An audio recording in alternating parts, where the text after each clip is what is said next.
Et on passe tout de suite dans le Focus ETF à un tracker justement à la loupe. On va regarder du côté de World Water avec toujours Jérémy Tubiana. Quelles sont les caractéristiques de ce tracker? Alors c'est un ETF qui permet d'investir sur le secteur de l'eau. Le secteur de l'eau, c'est une thématique qui parle à beaucoup de personnes. L'eau, c'est un secteur qui est en grosse croissance. La demande en eau devrait augmenter de plus de 40% d'ici 2030. Structurellement, les investissements sont très importants. Tous les ans, on est autour de 4-6%, entre 4 et 6% d'investissement sur ce secteur-là. Et donc, l'indice World Water va investir sur des valeurs complètement diversifiées, tant au niveau géographique que sectoriel, sur 3 secteurs principaux. L'industrie de l'eau, donc tout ce qui est lié à l'infrastructure, la tuyauterie, les pompes. Ensuite, on va retrouver les services aux collectivités. Et enfin, le secteur du traitement de l'eau. Et donc, dans cet indice World Water, on va retrouver des valeurs liées à ces 3 secteurs.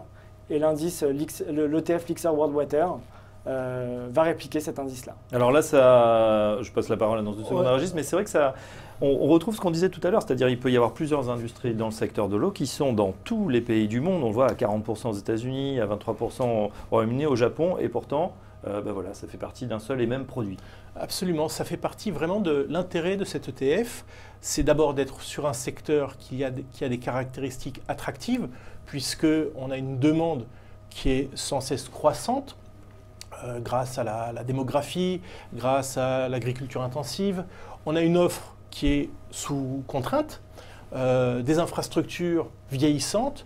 Donc c'est une thématique qui a beaucoup d'atouts.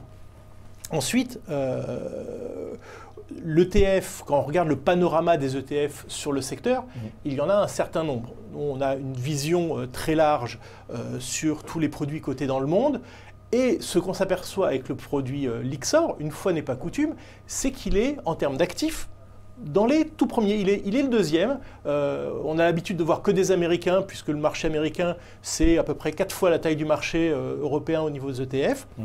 Et là, le Lixor World Water, avec quand même 500 millions d'euros d'encours, et c'est très significatif. L'autre élément qui est attractif avec cet ETF-là, c'est que alors, la thématique de l'eau est diversifiante dans un portefeuille, mais au sein de ce portefeuille, on a, comme le disait Jérémy, le secteur du service aux collectivités, de l'industrie, qui sont des thématiques avec des business models différents. Donc on a quelque chose malgré tout de diversifié.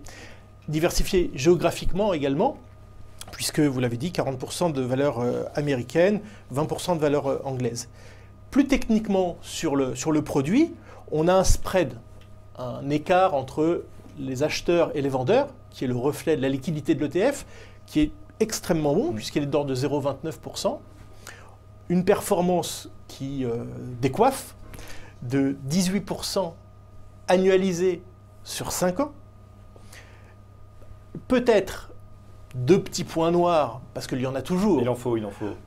Sur l'ETF. C'est un ETF qui est quand même assez concentré, puisque les 10 premières lignes font 74% de l'ETF, mais c'est peut-être le reflet de la qualité de la performance également, et des frais de 0,60% qui sont dans la moyenne pour des ETF thématiques comme l'eau, puisqu'il y a une véritable recherche, mais peut-être élevé par rapport à la moyenne des ETF. Voilà, Jérémy, dernière question, ça illustre bien aussi ce qu'on disait tout à l'heure, c'est-à-dire on a beaucoup parlé du CAC ou du Nasdaq ou d'autres indices. Là aussi, on peut jouer des thématiques grâce aux ETF. On peut jouer des thématiques sectorielles, effectivement. Donc on a une large gamme d'ETF sectoriels.